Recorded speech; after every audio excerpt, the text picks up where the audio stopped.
제가 오늘 말씀드릴 내용을 간략하게 정리해봤는데요. 앞서서 이미 환경 규제에 대해서 많이 말씀을 주셨지만 또 저희 회사에서 바라보는 규제에 대해서 좀 더 다시 한번 말씀드리려고 하고요. 그런 규제에 맞춰서 캐머스가 준비한 그 HFO 계열 냉매들 소개를 드리고 끝으로는 작년 초에 캐머스에서 Three Horizon Innovation이라는 걸 발표했는데 그거에 대해서 마지막으로 좀 말씀을 드리면서 발표를 마치도록 하겠습니다. 감사합니다. 키관리 개정안은 다 알고 계신 내용일 것 같아서 자세하게 말씀드리진 않겠지만 각 나라별로 이 속한 그룹을 알고 있고 다만 나라별로도 각자 특성에 맞춰서 규제를 시작했고요. 앞에 연사분 말씀하신 것처럼 미국, 유럽, 일본 그리고 한국도 각각 기준을 해서 그 줄여나가는 페이지 다운 스피드를 각자 해석을 해서 법률로 지정해서 준비 중에 있고요. 다음 장에서는 미국의 규제에 대해서 다시 한번 좀 말씀드리려고 하는데요. 미국 규제 이름은 길게 부르면 American Innovation Manufacturing이지만 저희는 그냥 AIMACT라고 해서 이제 말씀을 드리고 있는데 총 18개의 HFC 냉매가 이제 규제가 됩니다. 그리고 한국에서는 이제 그 컨섬션, 그 소비량을 계산할 때 생산량, 수입량, 빼기 수출인데 여기서 이제 그 파괴하는 거를 빼는 게 특이한 수식으로 이제 미국에서는 잡고 있고요. 그리고 세 가지 다른 분야로 HFC를 규제하는데 뭐 중복된 내용이지만 말씀드리자면 또 얼로케이션을 할 거고 또 하나는 섹터 컨트롤이라 불리는 규제를 통해서 어플리케이션별로 주대로 리밋을 줄 거고 그 끝으로는 HFC를 관리하는 내용인데 저희는 특히 리클레임 부분이 좀 관건이 될 거라고 좀 바라보고 있습니다.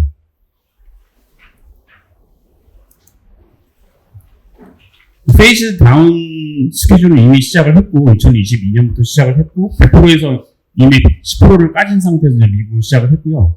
심지어 이제 2024년 1월 올해부터는 거기서 30%가 더 줄어서 기존 베이스라인 대비 40%가 이미 줄어진 상태로 얼로케이션이 부과가 됐고요. 그러다 보니까 특별히 제가 가격을 봤더니 410A 가격이 454B 가격 대비 5배 이상 미국은 이미 올라간 상태인데 이 부분은 아마 이 얼로케이션이 많이 줄은 부분이 하나가 있을 거고 두 번째는 중국산 매매에 대해서는 상당히 큰 그 관세를 부과하고 있어서 그 부분도 이제 시장 가격에 좀 영향을 주는 걸로 이해를 하고 있습니다. 제가 그 EPA 화면에서 이제 캡처를 바로 했기 때문에 좀 안 보시겠지만 저한테 좀 관심이 있는 부분만 좀 배치를 했거든요. 특히 에어컨이랑 칠러 쪽은 공조 쪽은 온난화지수가 이제 700 이하여야 되는데 중요한 부분은 2025년 1월 1일부터 승인 기기는 모두 온난화지수가 700이 안 되는 냉매를 써야 되는 부분이 이제 독특한 부분이고요. 기존에는 유럽이나 일본에서는 750이라는 숫자였었는데 미국은 왜 700이냐? 그 이유는 단순하게 현재 현존하는 냉매 중에 HFO 계열이나 온난화지수 낮은 것 중에 사용 괜찮은 거는 700을 넘는 제품이 아무도 없기 때문에 그냥 700으로 정해진 걸로 저는 설명을 받았는데 실제로 뭐 700 함으로 인해서 살인을 외인하는 냉매는 쓸 수 없는 규제가 돼버린 셈입니다. 그리고 가정용 에어컨 말고 제일 강화해서 보고 있는 부분이 냉동 쪽인데 냉동 쪽은 냉매를 150이나 300 정도로 이제 리밋을 걸고 있는데 이 쪽도 해당되는 냉매가 이제 많지는 않아서 이제 소비자들도 그러면 선택을 하셔야 될 것 같고 그리고 말씀드릴 부분이 자동차 부분인데요.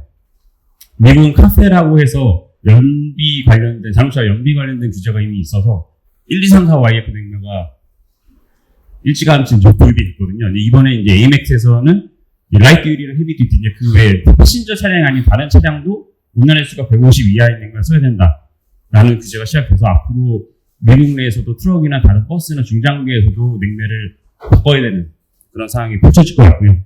끝으로는 HFC가 사용되고 있는 분야 중에서 폴리우레탄 혹은 폴리스틸렌처럼 이제 발포제 쪽도 온난화지수가 150 이하인 발포제를 사용해야 되는 것이 이번 AIMACT 섹터 컨트롤 중에 주요 내용이 되겠습니다.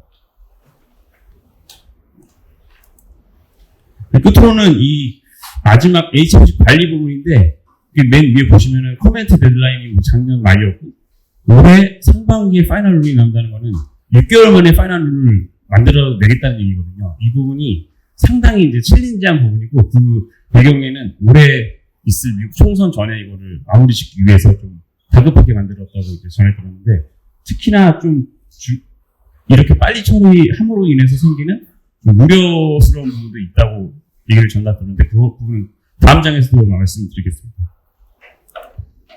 이 페이지는 좀 전에 이제 전에 연사님께서 이미 공유를 하신 부분인데, 내용 보면은 2028년 1월 1일부터 주요 이제 난방 공조 기기에 들어가는 HFC는 모두 리클레임이 된 HFC를 써야 한다는 내용인데요.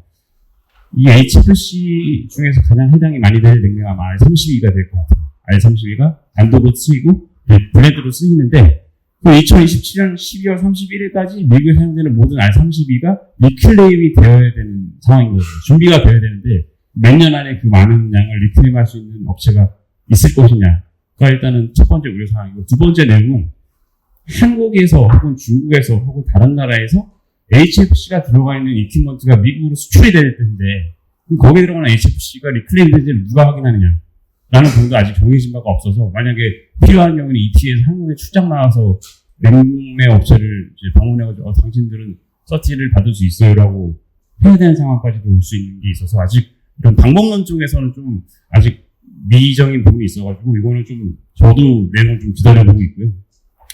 우측에 제가 조그만 글씨를 써놓은 것 중에 이제 이미 이 리클레임에 대해서 확정 룰을 한 곳이 캘리포니아주가 있는데, 캘리포니아주는 잘 아시겠지만 이런 규제 관련해서는 엄청 선도적인 주거든요. 이제 이 스테이트에서는 이제 빠르면 2025년, 그리고 늦어도 2033년 안에는 온난화수가 높은 HFC는 버진, 즉 새로 만들어진 냉매가 아닌 리클레임만 써야 된다라는 게 이미 파이널 룰이 정해졌습니다. 그래서 제 생각엔 이 세 번째 룰이 파이널 룰이 될 텐데, 문제는 이걸 어떤 식으로 새롭게 이제 임플리먼테이션 시킬 거냐가 이제 관건인 것 같습니다.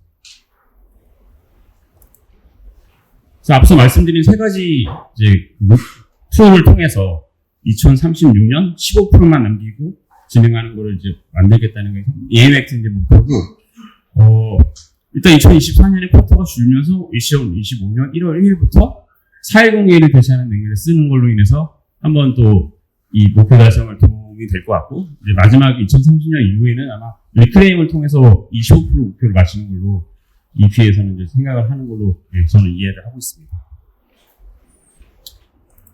여기까지 이제 미국 주제였고요. 말씀드릴 내용은 유럽 F가스 리비전에 대한 내용인데, F가스는 2017년 6년 사이에 이제 1차안이 나왔고, 이번에 이제 리비전이 됐는데, 이번 내용 중에서 제가 좀 말씀드리고 싶은 부분이, F가스를 배양하게 된 사용하지 말자라는 내용이 들어있거든요. 크게는 네 가지를 제가 앞에 써놨긴 했는데, 이 부분 중에서 제가 좀 꼭 말씀드리고 싶은 부분이, 모든 룰에는 예외가 있는 걸로 되어 있거든요. 즉, 엑셈션이 있는데, 이 예외라는 게 뭐냐면, 예를 들면 뭐 A라는 F가스를 2030년도 쓰지 말자, 30년도 쓰지 말자고 했지만 2030년의 리뷰를 통해서 대체 냉매가 만약에 너무 비싸거나, 혹은 기술적으로 좀 성능이 다 나오지 않다거나, 혹은 에너지를 너무 많이 쓴다. 그래서 여기는 궁극적으로 CO2를 많이 발생한다. 혹은 상업용으로 가용하지 않고 이런 공급에 불안정성이 있다라는 판단이 돼서 리뷰가 되면 연장을 할 수 있습니다. 제가 알기로는 총 한 번에 4년, 총 10번의 연장을 가능하기 때문에 맥스 40년을 더 쓸 수가 있는 거예요, F가스를. 예를 들면은 뭐 290 같은 프로판 계열을 스프레이용 발포제를 쓸 수 있는데, 불이 붙는 거를 해결할 수 없으면 결국에는 F가스를 쓸 수밖에 없는 그런 리뷰를 이제 2030년에 하겠다는 게 이제 주요 내용인데요. 프로포즈 밴한 내용을 보시면은 상당히 많은 어플리케이션에 해당됐고, 제일 중요한 게 이제 오른쪽에서 두 번째 보시면 Subject to Safety Requirement Exemption. 그러니까 exemption이 있는 거는 모두 exemption이 있고요. 그리고 여러 가지 중에 두 개 빼놓고 다 2030년에 풀 리뷰를 거쳐서 이제 뭐 4년 혹은 그 이후로 연장할 수 있는지 없는지를 판단을 할 계획입니다. 이 포터 같은 경우에도 기존 퍼스트 버전 대비해서 이번 리바이즈 버전은 상당히 이제 가혹한 포터제가 돼서, 참고로 키머스 유럽에서 쿼터를 갖고 있는 회사 중에 하나인데, 상당히 이제 뭐 몇 년 전에 비해서 쿼터 가격이 많이 올라가지고 이제 HFC보다는 HF5 혹은 다른 지수율이 낮은 냉매로 전환하는 게 더 필요할 수밖에 없는. 왜냐면 쿼터가 비싸지면 그만큼 원가적인 부담이 생기기 때문에 그 전환이 좀 가속화되지 않을까 생각이 듭니다.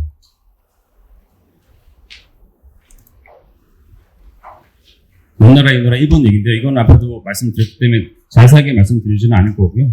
대신 이제 다음 장에서 보시면은 아까 미국 AMAC트에서 나온 것처럼 패신저용 말고도 그 외에 이제 헤비 듀티 자동차에도 온난화수가 낮은 냉매를 써야 된다. 150온도로 써야 된다. 현재 가용한 냉매는 아마도 YF가 되지 않을까 싶어서 이제 미국, 유럽, 일본 다 이제 모든 전 차량의 이제 냉매는 150온도로 가야 되는 이런 거를 생각해 봤을 때는 기본적으로 한국도 내수용으로 YF를 쓰기 시작한 게 2018년, 9년인데요. 그전에는 수출용으로 써왔고 내수용으로도 패신저를 쓰고 있었는데 그 내용은 다 미국에 있는 카페 시스템을 한국에 그대로 바꿔와서 쓰는데 이처럼 이제 한국에서 수출용 혹은 내수용으로 쓰이는 라이트 헤비 듀티도 이런 규제에 또 영향을 받을 가능성이 더 높아지고 있는 걸로 저는 파악을 하고 있습니다. 규제를 마무리하기 전에 일본이랑 한국의 이제 준비 상황에 대해서 좀 말씀드리고 싶은데 AHL 냉매가 결국에는 온난화수가 낮은 냉매가 나오면서 AHL 냉매가 많이 보급이 되고 이제 소개가 되고 있는데 내실이나 IS에서는 이제 새로운 그 클래스를 만들어준 거거든요. 기존에 A랑 A1이나 A2밖에 없었지만 이제 A12이 만들어진 건데 그러다 보니까 일본도 앞서 말씀드린 것처럼 규제가 이미 확정이 돼서 온난화수가 낮은 냉매를 이제 보급을 해야 되다 보니까 일본 고압법에서는 A12 냉매를 스페셜 이너트 가스라고 특수 불활성 가스라는 이름하에 이제 관리를 시작했고 기존 가연성 가스 대비해서는 좀 더 완화된 요구 충족만 요구 사항만 충족이 되면은 이걸 마음껏 쓸 수 있는 물론 안전하게 써야 되지만 사용하는 거에 좀 더 준비가 될 수 있는 한국은 고법 자체가 제가 알기로도 일본의 고법을 많이 따라한 걸로 알고 있는데 현재 고법에서는 가연성 가스랑 비가연성 가스만 나누고 있고 내실이나 IS처럼 다양한 분야에서 그 구분을 하는 게 아니고 LFL과 ULFL 혹은 그 차이만 부분을 계산을 하고 있고요. 또 어떤 경우에 있어서는 같은 A12 냉매인데도 불구하고 어떤 냉매는 가연성이거나 어떤 냉매는 비가연성으로 계산이 되는 상황도 있어서 만약에 이제 한국도 쿼터제 말고도 이제 이런 섹터 컨트롤을 하게 된다면 이 A12 냉매된 클래스도 좀 더 준비를 해야 되지 않을까 하는 생각이 들었습니다. 이런 규제 때문에 냉매가 이제 소위 말하는 진화를 해왔는데 제가 좀 여기서 말씀드리고 싶은 부분은 첫 번째 이제 1800년대 처음 냉매가 들어갔을 때는 소위 말하는 자연 냉매가 이제 시작됐다가 1920년대, 20, 30년대 프레온 냉매가 이제 나왔거든요. 국내에서 만들었죠. 근데 그 이후로 상당히 오랜 시간 동안 이제 불속의 냉매가 자리를 잡고 이제 도미넌트한 위치를 갖고 있는데 지금 와서 다시 이제 자연 냉매라고 해서 진입하는 걸 보면서 느껴지는 거는 자연 냉매 이렇게 좋으면은 여태까지 계속 쓰면 되는데 왜 불속 냉매 써왔느냐. 그걸 반증하는 거꾸로 생각해보면 불속 냉매가 그만큼 성능도 좋았고 가격도 좋고 여러 가지 시스템에 적용하기 쉬웠기 때문에 그 머저리티가 되지 않았냐는 생각이 들었고요. 또 하나는 저희가 불속회사라서 이렇게 명령을 한 건데 그 자연 냉매가 실제로 자연에 존재하긴 하지만 이거를 결국에는 공장에서 화학 반응을 통해서 만들어내야 된다고 보면은 네이처 가스라보다는 인더스트리얼 케미컬을 굴리는 게 맞지 않나라고 이제 저희 회사는 좀 주장을 하고 있습니다. 그 옵테온이 이제 저희 키모스가 갖고 있는 로우 GWP 얼터너티브의 브랜드 네임인데요. 간단하게 보면 이제 가연성이 없는 냉매는 옵테온 XP라는 이름을 갖고 있고요. 가연성이 있는 냉매는 주로 다이트인데 XL이라는 이름을 갖고 있고 가연성 냉매는 온난화수가 이제 500, 600 이하인 냉매들이 많고 대신에 이제 새로운 장벽 진입이 돼야 되는데 반면에 non-flammable한 XP 시리즈는 온난화수는 이제 보시는 것처럼 뭐 1400, 1200, 700 좀 안 되는 냉매가 있는데 이 냉매들은 그 기존 정비에다가 리트로피스 해서 들어갈 수 있을 정도로 기존 냉매와 되게 유사한 성능을 갖고 있어서 어떤 소비자의 기호에 따라서 선택을 할 수 있을 거로 생각이 됩니다. 업톤 XL41, 454B가 현재 현존하는 410A를 대신하는 냉매 중 가장 온난화수가 낮고 그리고 제 기억이 맞다면 옵테온 YF를 제외한 옵테온 시리즈 중 가장 판매량이 많을 예정인 냉매가 되겠습니다. 이 냉매는 40이랑 성능도 비슷하고 기본적으로 디자인이 이제 비슷해서 31을 이미 가신 분은 어려울 수도 있지만 32가 아닌 40 시스템을 기존에 쓰시던 분들은 이제 4542로 많이 전환하고 계시는 중이고요. 4542 XL41은 이제 뭐 여러 회사에서 이제 적용을 하고 있는데 일단 미국에서는 유니터리 시스템이 이제 머저리티 공조 기계거든요. 현재 저희가 파악한 거로는 4542가 마켓시가 75% 이상 정도는 될 거로 보고 있고요. 그리고 그 외에 현재 일본 및 중국에 있는 OEM들도 모두 퀄리피케이션 끝내고 조만간 이제 공급을 받아서 미국으로 수출할 예정으로 되어 있습니다. 그리고 유럽에서도 이제 4542가 들어가는 칠러들이 이제 많이 소개가 된 것도 최근 몇 년 사이에 좀 변화된 내용이었고요. XL20, 44C는 옵션 시리즈 중에서 가장 운영에서 낮은 148, 150 언더인 유일한 냉매인데, 다른 150 언더인 다른 기타 냉매에 비해서는 A2L이라는 약간성에는 좀 유리한 점을 갖고 있죠. 그래서 주로 상업용 냉동 쪽에 많이 사용되는 냉매인데, 그 외에도 최근에 이제 각광받고 있는 게, 유럽 쪽에 들어간 히트펌프에서 이제 이 454C 냉매를 많이 테스트하고 있고 적용을 하는 추세를 보고 있습니다. XL40, 454A는 저도 이렇게 뭐 자주 보는 냉매는 아니고 많이 사시는 분은 없는데, 우리나라에서 3배 언더기 때문에 이제 그 454C랑 A랑 구매하셔서 이제 택하시는 분들이 이제 많은 것 같고요. 사용하는 부분이 좀 비슷한 것 같습니다. 404A를 대신하고 있는 옥텔 시리즈 비교인데 449A부터 452A, 454A. 국내에 4449A는 좀 보급이 좀 된 상태거든요. 냉동 쪽으로. 이 냉매가 갖고 있는 특장점이 이제 하나는 우리나라에서 404A보다 낮다는 부분이 1번이고 두 번째는 이 모든 냉매 다 404A 대비해서 COP가 좋아서 궁극적으로는 에너지 효율이 좋고 그만큼 비용이 절감이 가능하다라는 게 이제 저희 분석 결과고요. 밑temper는 좀 마이너스 5도, 10도 정도에서 그 성능을 보면은, 이거는 404A랑 744, 이산화탄소랑 비교해 보는데, 744 대비해서도 보면은 XL20 냉매가 COP가 전 구간에서, 온도의 모든 전 구간에서 10% 이상 COP가 높다는 부분이 좀 발견되고 있습니다. 이 장이나 다음 장이 이제 서드 파트 통해가지고 저희가 이제 연구한 리포트인데, 내용은 뭐냐면, 이 슈퍼마켓 쪽에서 10년 동안의 전체 코스트 그리고 전체 토탈 CO2 에미션에 대해서 분석을 한 건데요.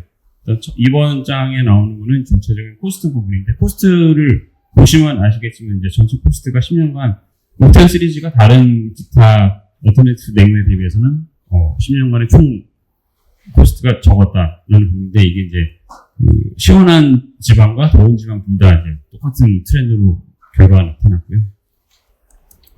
토탈 에미션은 이제 직간접적인 CO2 에미션인데, 거기는 뭐 온난화지수 자체에 대한 숫자도 중요하지만, 그 냉매를 사용해서 돌아갔을 때 들어가는 간접적인 CO2 에미션도 이제 같이 포함을 하는 게 퇴외의 개념으로, 토탈 개념으로 이제 본 건데, 404A가 기본적으로 제일 높지만, 이 XL20 냉매가 20이나 744에 대비해서도 전 10년간 토탈 에미션이 적었다라는 부분이 이번 서드 파티 통해서 이제 파악했던 부분입니다.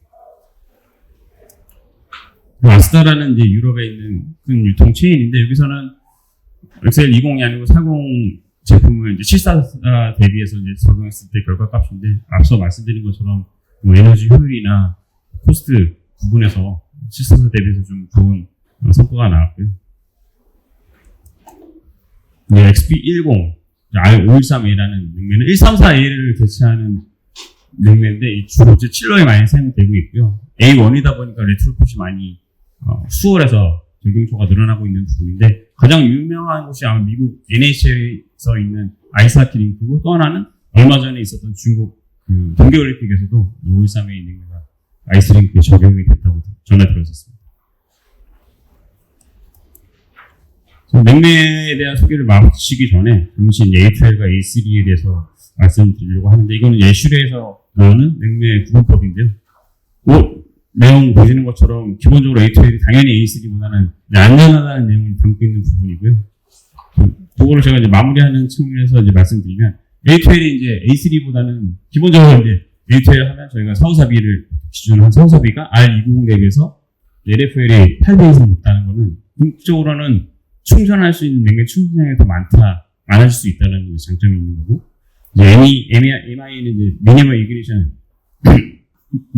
에너지인데, 최소 에너지, 이제 불이 붙을 수 있는 최소 에너지 값인데, 저희가 쓰고 있는 냉매가 그 기계 자체에 여러 가지 스파크를 일으킬 수 있는 전자기기가 많거든요. 근데 그 전자기기에서 발생한 스파크가 그 아주 미세한 에너지인데, 그 에너지가 결국에 불을 붙일 수 있다고 한다면은 A2L이 A3보다 좀 안전하다는 내용이 될 거고, H50가 히력 컨버션이라는 이제 그 열인데, 결국에 불이 붙었을 때 그 열인데, A3가 이제 A2L보다 그 열이 엄청나게 크거든요. 그래서 화재가 났을 때도 AC 냉매가 터짐으로 인해서 생기는 그 피해가 A2L보다 훨씬 크다는 내용을 정리를 해보았습니다.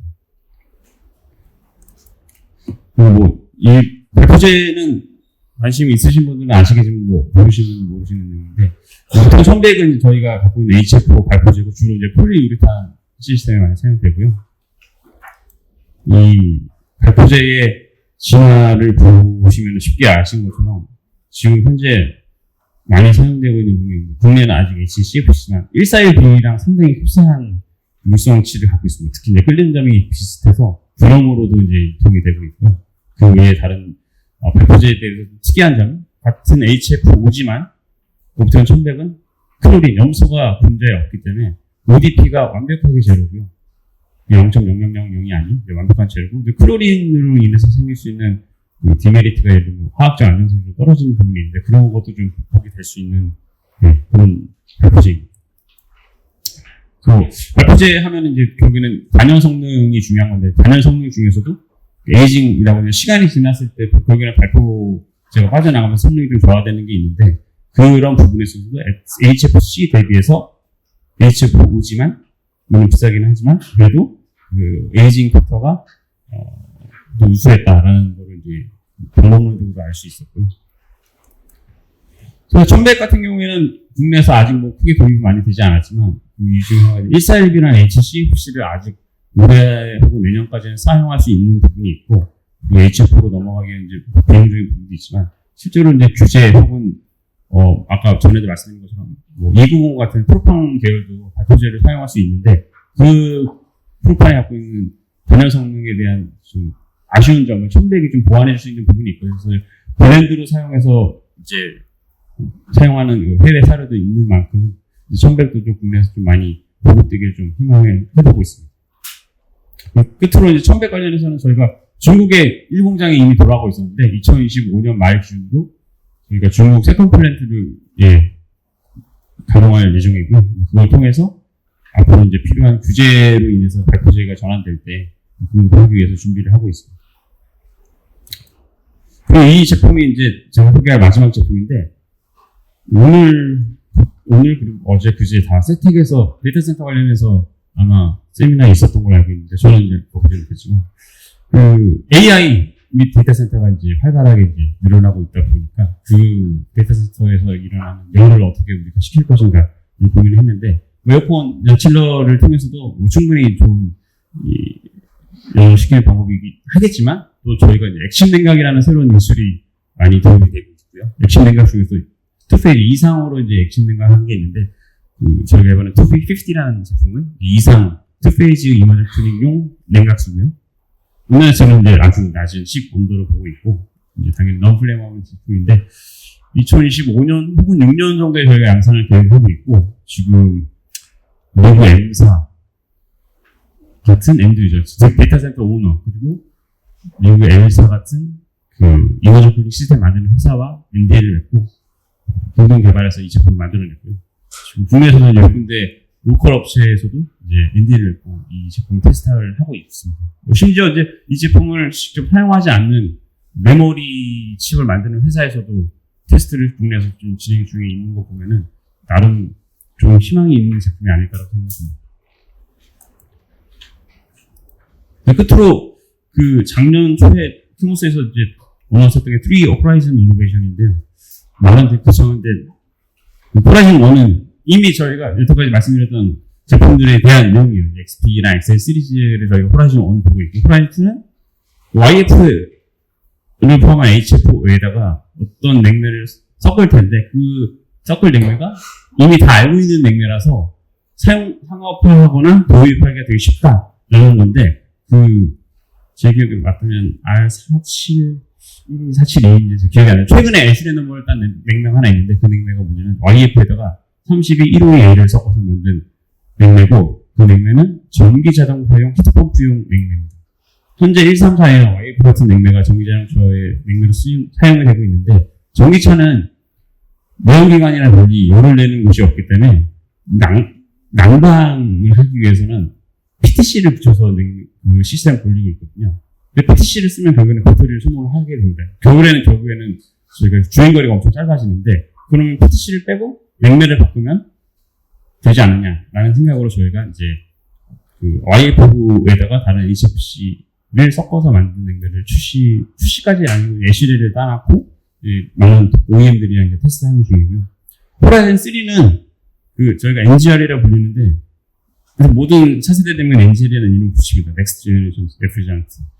일전에 아까 말씀드렸던 PFAS에 좀 연관된 부분인데 YF는 이제 분해가 되면 TFA라는 물질이 되고 물론 TFA는 유럽에서는 PFAS로 규정을 하고 있지만 UNEP에서 나온 리포트 상에는 퍼시스턴트하고 바이오 어플이 되지만 톡식하지 않다는 것도 이미 냈거든요. 근데 그래도 어떤 글로벌 냉매 제조 회사로서 어떤 책임감이 있어서 이제 NGR 프로그램을 돌리고 있는데 궁극적으로는 온난화 지수가 낮으면서 공중에서 분해돼서 나오는 부산물이 그 어떤 환경 규제에도 걸리지 않는 냉매를 발견하겠다는 게 이제 NGR 프로그램의 목적이고 되게 이제 도전적인 과정인 게 2025년에 샘플을 준비하겠다고 했는데 약간 좀 어려 보이긴 하지만 일단은 현재 이제 그런 상황이고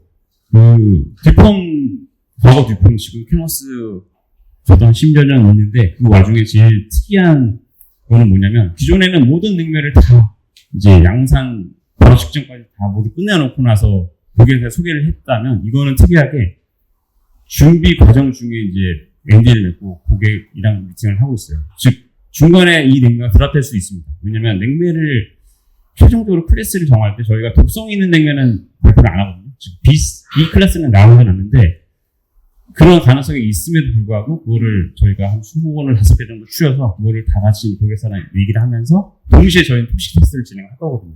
그래서 2025년에 샘플이 나오는 게 이제 준비된 상황이라서 그만큼 저희도 이제 앞으로 다가올 여러 가지 규제를 다 피할 수 있는 냉매를 개발하겠다는 게 저희 목표고요. 저희는 아쉽게도 캐머스 코리아 직원 중에 저만 이제 이 냉매를 담당하고 있어가지고 저한테 문의가 오면 저도 이제 여기저기 물어봐서 답변을 드리는데 시간이 걸리더라도 최대한 빨리 회신을 드릴 수 있도록 하겠습니다. 이상 들어주셔서 감사합니다.